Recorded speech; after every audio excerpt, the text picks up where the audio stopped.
என் பிரியமானவனே, உன் வாழ்க்கையின் கஷ்டங்கள், போராட்டங்கள் மற்றும் வேதனைகளை நீ எவ்வளவு அதிகமாக பார்க்கிறாயோ அவ்வளவு அதிகமாக அவை உனக்குள் வளர்ந்து கொண்டே இருக்கும் என்பதை நீ அறிவாயா? உன் கவனம் எதில் இருக்கிறதோ அதுதான் உன் வாழ்க்கையில் பெரியதாக மாறும். நீ உன் பிரச்சனைகளை பற்றி மட்டுமே சிந்தித்து பேசிக் கொண்டிருக்கும் போது மற்றவர்கள் உன்னை பார்த்து பரிதாபப்படலாம். ஆனால் அந்த பரிதாபம் உன் வேதனையை மீண்டும் அதிகரிக்கவே செய்யும்.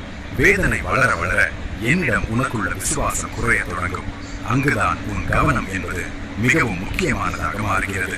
வேதாகமத்தில் உள்ள தானியேலின் வரலாற்றை நினைத்துப்பார். பசியுள்ள சிங்கங்களுக்கு மத்தியில் அவன் ஒரு இரவு முழுவதும் நிம்மதியாக உறங்கினான் என்று வாசிக்கிறோம். தானியேல் சிங்கங்கள் மீது கவனம் செலுத்தியிருந்தால் அவனால் ஒருபோதும் உறங்கி இருக்க முடியாது. அவன் பயந்து நடுங்கி அந்த பள்ளத்தின் ஏதோ ஒரு மூலையில் பதுங்கியிருப்பான். உன் வாழ்க்கையின் கடினமான தருணங்கள் இந்த சித்திரத்தை உன் இதயத்தில் பதித்துக் கொள். அந்த சிங்க கெபிக்குள் தானியேல் தன் கைகளை பின்னால் கட்டிக்கொண்டு